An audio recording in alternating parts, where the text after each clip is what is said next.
Hello everyone, welcome to another episode of the COVID-19 Impact Series. Today I'll be speaking with Mr. Wole Oshin, the head of Agribusiness at Stanbic IBTC. We'll be discussing Agrifinance response to COVID-19. Join me. Mr. Oshin, thank you very much for joining us this morning. How are you doing today? Very well, thank you, Wandie. Good morning. Thank you for having me on this session. So today I'll just be asking you a few questions on how Agrifinance responds to COVID-19. Okay. Yes, just how Stanbic IBTC is responding. So with the alarming disruption in our food systems during this COVID-19 pandemic and how it's affecting agricultural production, a lot of businesses have been affected.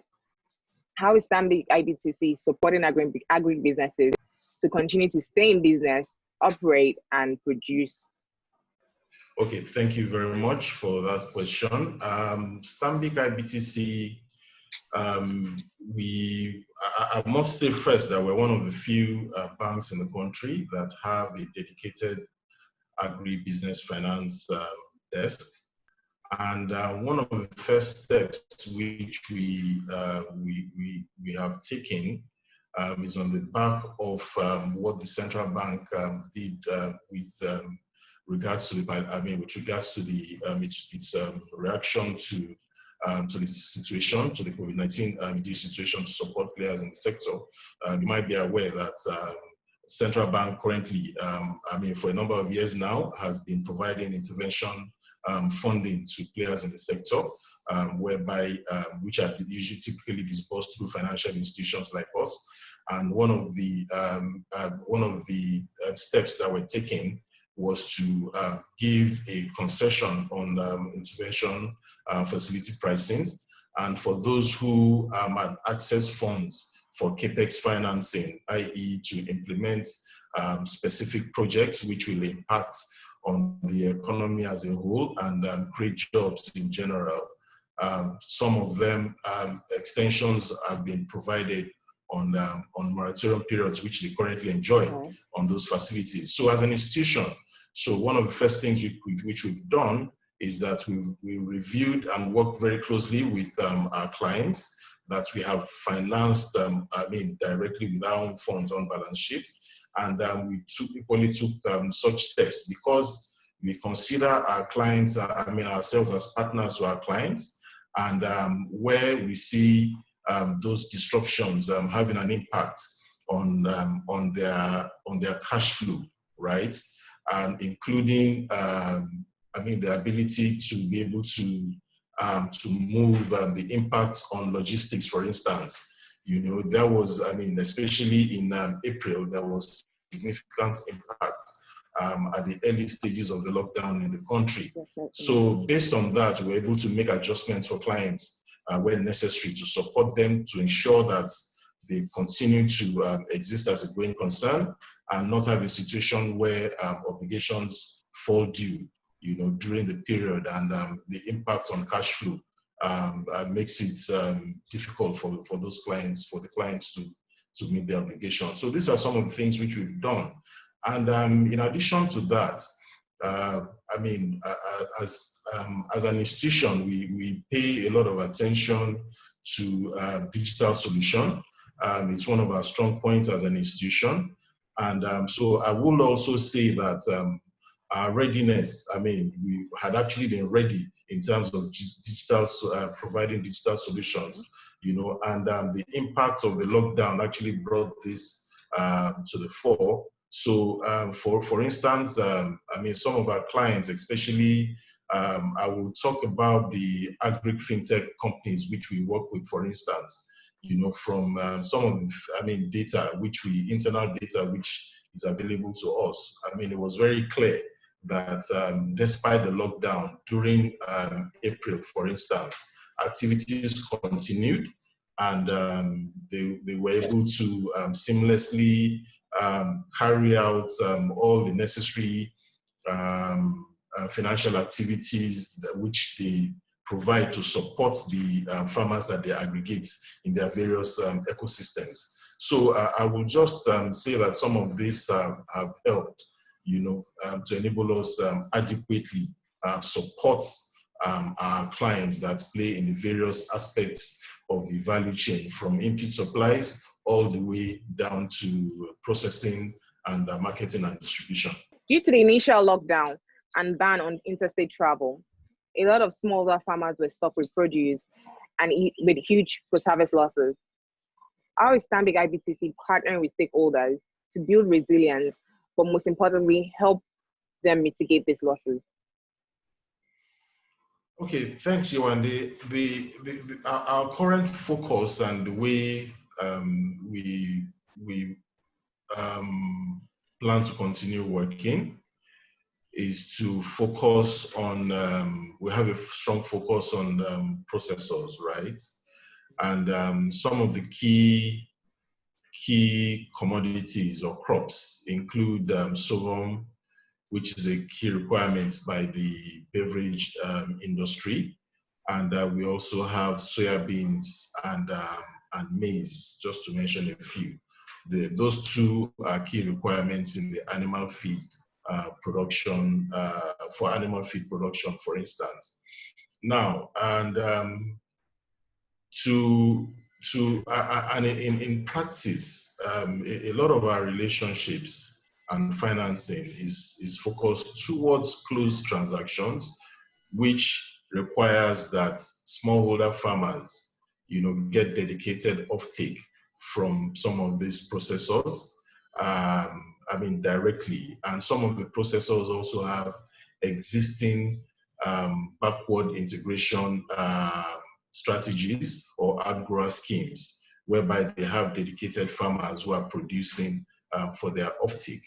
So in that regard, it actually reduces or mitigates the possibility of post-harvest losses due to lack of market, because they are dedicated productions, right? And so this helps to prevent that kind of situation. And over time, we've also seen that this focus has helped to grow. So, for instance, a particular client readily comes to mind, where in one of its communities, local communities where it focuses on smallholder farmers, the smallholder farmers network in that particular location, dedicated to this client in its outgrower scheme, has grown from about 200 to well over 2,000. So the impact of that, will actually have a strong impact on both direct and indirect employment in that local community, for instance. Then secondly, the gradual growth in the outputs, right?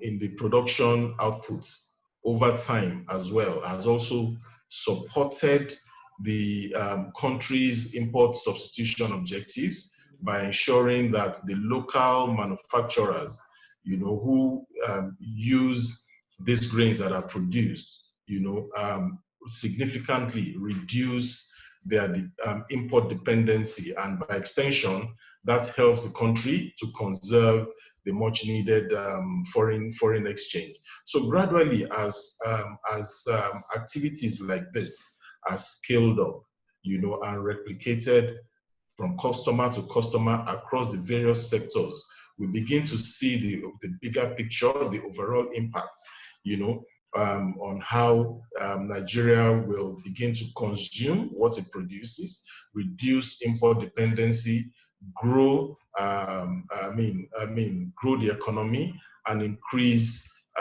local production generally. Thank you. Thank you very much. That's interesting to learn, actually. The Central Bank of Nigeria recently launched the COVID-19 Intervention Fund in partnership with NIRSAL. How is Stanbic IBTC partnering with them? Okay, I will say that we're working very closely with the Central Bank on its various intervention schemes, which is now the outlet through which this portfolio, loans from this portfolio can be accessed, by players in the sector.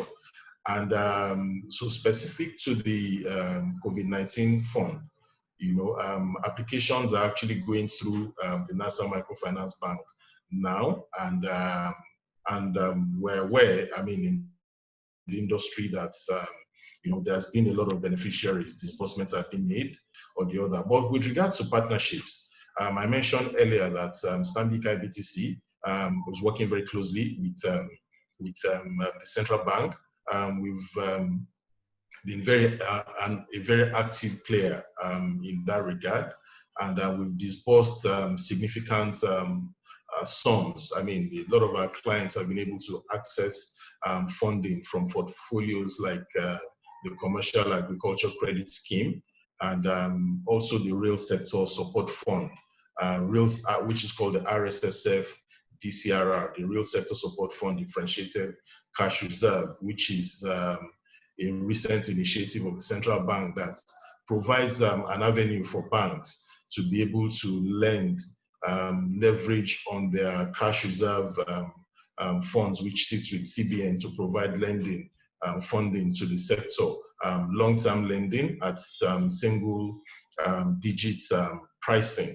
And we also have a close working relationship with NIRSAL, whereby we have put together a lending portfolio currently with a limit of 50 billion naira. That portfolio started at 10 billion about 2 years ago, and we've had to, over time, increase that limit. And it provides finance, lending opportunities across the various value chains. And one of these significant things we've also done in that regard is that I will say that we're one of the, we're the bank that's pioneered, for instance, the fertilizer finance scheme, which NIRSAL put together.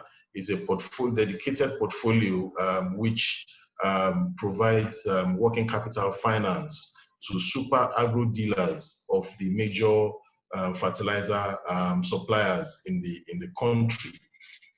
And what's the objective of this?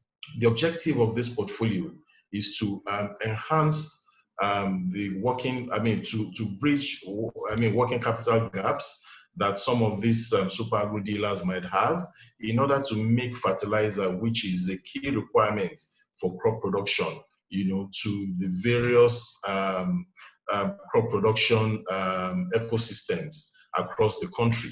So, when that portfolio was put together, we actually made disbursements to to beneficiaries, in that portfolio. And it's not been a smooth ride, if I would say, but the portfolio, I can proudly tell you today that it's not impaired in any way.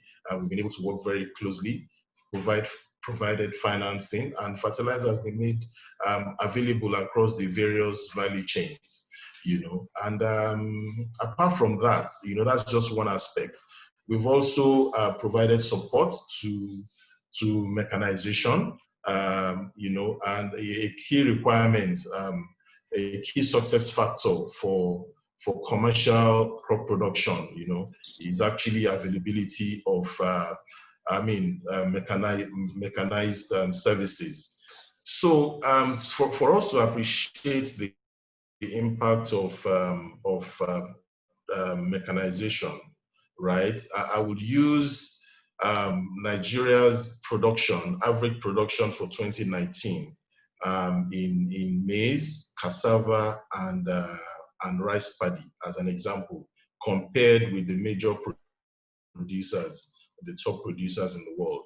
But I'll start from the tractor data available for Nigeria. As at today, Nigeria is estimated to have about 45,000 tractors in operation, right? That translates to an average of 5.7 thereabout tractors per 100 square kilometers. And remember, our population, about 70% of our Nigerian population is engaged in one form of agriculture or the other. And agriculture is practically one of the highest employers of labor in the country today.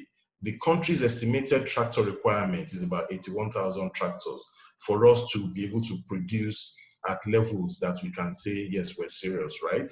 So this is one of the reasons why we also see mechanization, providing finance for mechanization as a key requirement in the sector. And for those crops that I mentioned earlier, Nigeria, for instance, is the world's top producer of cassava. As at 2019, we produced about 56 million metric tons of cassava, right? And the yield on that production was approximately 9 metric tons per hectare, which is compared to Thailand. Thailand produced 31 million metric tons of cassava in 2019, estimates, and the yield is estimated at 33 metric tons per hectare from available data, right? And if I go to maize, Nigeria's 2019 production in maize was approximately 10 million metric tons, and our yield was an average of 2.09 metric tons per hectare, compared with the United States of America, who had an average yield per hectare of 11.86 metric tons and estimated production of 392 million metric tons for 2019, right? Then I go to rice paddy. Rice is a staple food, in Nigeria. We've been a major importer of rice, over the years. And our rice paddy production for 2019 was estimated at 6.8 million metric tons at an average yield of 2.02 metric tons. Now, if I put that data against China had an average production per hectare of 7 metric tons from available data, and production yield of 212 million metric tons in 2019. Now, what is the difference between our production across these three crops that I mentioned and the other countries that are ranked as top producers in the world? The difference is in mechanization. The bulk of our production, crop production in Nigeria, is mainly at subsistence level. And that, I must say, is also changing with the focus on aggregation, with the ability of new players in the industry, being able to aggregate farmers, focused and closed transactions. We also have quite a number of agri-fintech companies also coming into the picture that are providing technology to support farmers, right? Guide them in their production, provide inputs for them. And gradually, the yield, across levels are increasing. I must also note that the yield figures which I mentioned earlier, they're average for the country, because in different areas, different efforts being made by different companies and different players. There are actually records here and there of production, yields higher than what I've mentioned. So I just thought it's important that I mention that those are average values which available data has shown. Mechanization is, obviously from the data, mechanization is key for us to progress and produce better, even for agribusiness. Okay. Thank you for that, for that data. But I like that you've spoken about some of the partnerships you had with the CBN and also other clients. But you and I both know that in the agri space, in the agricultural sector, one of the major challenges is access to finance. And this time it's never been more important. How accessible is finance? So you talk about all this project, how accessible is it? How is Stanbic IBTC ensuring agribusiness continue to operate, they can access these funds and scale up their business? Yes, I agree with you.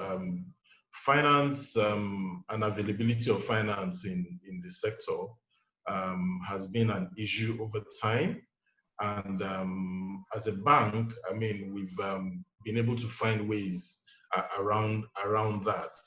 And the example I gave earlier of what we have been able to do with NIRSAL, or what we're doing with NIRSAL, for instance, is one of such ways, whereby you are able to you know, arrange the building blocks. I mean, I use fertilizer finance as an example, whereby a NIRSAL was able to come into the picture, right?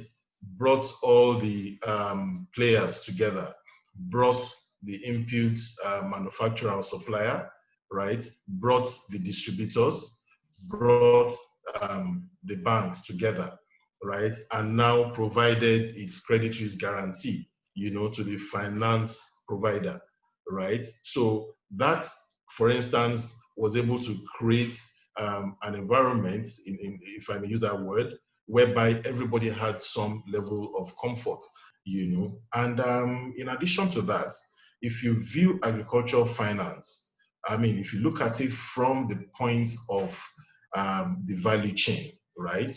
You can also look at every aspect of the value chain, look at the connection between these value chains, and decide whether you want to create closed transactions, closed financing situations, you know, by linking the various players together, or you want to isolate an aspect of every value chain to say, okay, this is where I want to play. You focus on that area and you provide finance. So if you look at it from those, I mean, kind of situations which I've mentioned, right, you now begin to realize that, okay, even though we acknowledge that finance, I mean, access to finance is difficult, but when you look at, have creative ways of analyzing and positioning all the various factors, it begins to make better sense and it begins to become easier to either access or provide finance to the sector. So I want to know how accessible it is. I'll give you an example. I'm a tomato processor. I've been in business for 3 years. I have people that are off-taking for me. Now I need to increase I have enough demand. I need to increase my capacity. What do I need to do to get finance to be able to increase, to be able to scale up my business and increase the capacity of my processing plant? Okay, thanks. I will say that, I mean, I hear you mention, I mean, you've been in operation for 3 years. So a very, very important thing for in a situation like this is you need to be able to back up everything that you have told me now, you know, with documentary evidence. You need to be able to show me your financial records.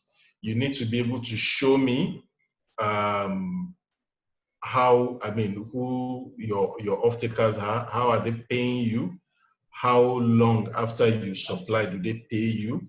You need to be able to show me, right, the reliability of your processing capacity, right, how you process. You need to be able to show me data, really, because it is that data and your historical records that we will now review that will take us into that future which you want to go with the increased capacity that you plan. And with all of this in place, I mean, we can always process requests for you and access single-digit financing for you, which I mean, which we have been doing over time with a lot of our clients. So the portfolio, I mean, the funding is available, but we need to be able to demonstrate and readiness and capacity and show everything that you've been able to do. Most importantly, the offtake aspects that you mentioned. So once we're able to do all of these things, you know, we will begin to be able to take that journey together.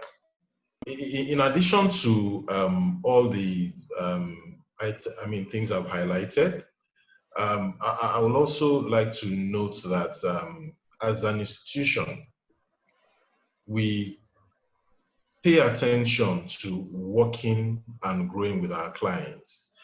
I gave a few examples of some clients in the processing value chain of certain crops, which I mentioned earlier. It might interest you to know that some of these clients, I mean, have grown with the bank from the point where they were small businesses taking loans of about 10 million or less, and they have grown over the years. Some have been with us 10 years, some 15, and some up to 20 years. And they have grown significantly, and they have become employers of labor who have, staff strength has grown in some cases from about 10 to close to 200 staff, over the years or more, and still growing, right? They have made significant impact in their local communities. They have created ecosystems of smallholder farmers who they are, taking from. Their businesses have, supported various groups of smallholder farmers, created jobs directly and indirectly, contributed to reducing or very significantly, towards the economic development of various ecosystems in the operating environment. Smallholder farmer ecosystems created jobs, supported large manufacturers, in the country to reduce and in some cases almost eliminate the need for them to import raw materials, specifically grains, even at a time where FX availability was not so much of an issue, right? And furthermore, as an institution, we've also contributed to projects, being implemented by some of the international agencies in the country. I will give a quick example of two of such projects. One is the development, of shea butter in the Niger State, and another one in Ebonyi State for rice. The project is meant to target about 10,000 women across these two states, provide them the technical support, take them through basic business management skills, technical support with producing shea butter and rice. And the objective is to support the women in these communities to become economically sustainable. And we all know that, when women are supported and made to be economically sustainable over time, the impact on the family is very, very significant, and women are also known to be good managers of resources. So these are some of the things, apart from being into the business of banking, lending, we've also provided support as an institution, as a group, to the communities where we're operating, to support specifically agricultural development and sustainability, if I may put it that way. Thank you. Thank you very much. It's very interesting to learn what Stanbic is involved in and how you've partnered with different stakeholders in the sector. I really appreciate your time with us today. Thank you very much. Thanks for the good work you're doing in the industry. And we look forward to speaking to you again some other time in the future. Thank you for your time. Thank you.